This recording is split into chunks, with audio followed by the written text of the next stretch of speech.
Hello students, हम पढ़ रहे हैं कक्षा 10 का पाठ 7।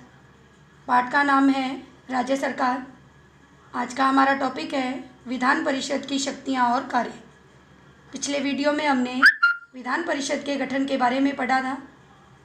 अब हम पढ़ेंगे विधान परिषद की शक्तियाँ और कार्य।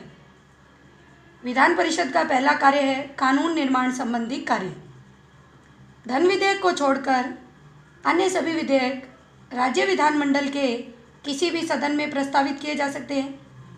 यानी विधेयक विधानसभा या विधान परिषद में से किसी में भी प्रस्तावित किए जा सकते हैं, लेकिन किसी विधेयक पर असहमति की स्थिति में विधान परिषद उसे अधिकतम 4 महीने तक रोक सकती है, लेकिन वह किसी विधेयक को समाप्त नहीं कर सकती।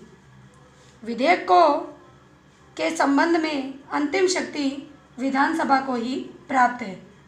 जैसे विधानसभा यदि किसी विधेयक को पारित करके विधान परिषद के पास भेजती है और विधान परिषद उस विधेयक को अस्वीकृत कर देती है या उसमें कुछ ऐसे संशोधन करती है जो विधानसभा को मान्य नहीं होते, तो विधेयक विधान परिषद के समक्ष रखे जाने की तिथि से 3 माह तक विधेयक को पारित नहीं किया जाता। फिर विधानसभा उस विधेयक को दोबारा स्वीकृत करके विधान परिषद के पास भेजती है।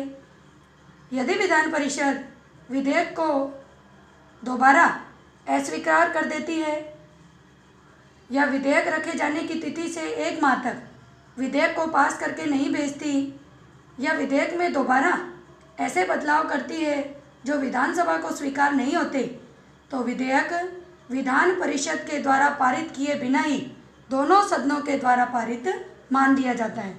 इस प्रकार हम समझ सकते हैं कि कानून निर्माण के क्षेत्र में विधानसभा को विधान परिषद से अधिक शक्ति प्राप्त है।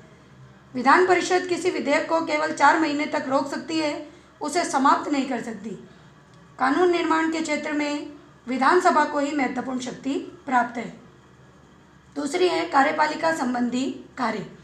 विधान परिषद मंत्रिमंडल के सदस्यों से प्रश्न पूछ सकते हैं, पूरक प्रश्न पूछ सकते हैं, उनसे वाद विवाद के आधार पर मंत्री परिषद के ऊपर नियंत्रण रख सकते हैं, किंतु मंत्री परिषद को पदच्युत करने का अधिकार विधान परिषद के पास नहीं है।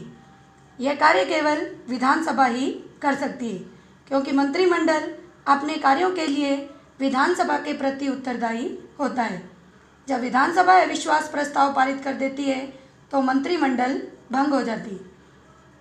तीसरी शक्ति है वित्त संबंधी शक्ति या वित्त संबंधी कार्य। वित्त विधेयक केवल विधानसभा में ही प्रस्तावित किए जा सकते हैं, विधान परिषद में नहीं। वित्त विधेयक केवल विधानसभा में ही प्रस्तावित किए जा सकते हैं, वित्त विधेयक विधान परिषद में प्रस्तावित नहीं किए जा सकते। विधानसभा जब धन विधेयक पारित करके विधान परिषद को भेजती है तो विधान परिषद 14 दिन तक उस विधेयक को अपने पास रोक सकती है। यदि वह 14 दिन के अंदर अंदर अपनी सिफारिशों के साथ विधेयक को पास करके विधानसभा को नहीं लौटाती, तो वह विधेयक 14 दिन के बाद उस रूप में दोनों सदनों के द्वारा पारित समझा जाता है जिस रूप में उसे विधानसभा ने पारित किया था। यह है विधान परिषद की शक्तियाँ और कार्य।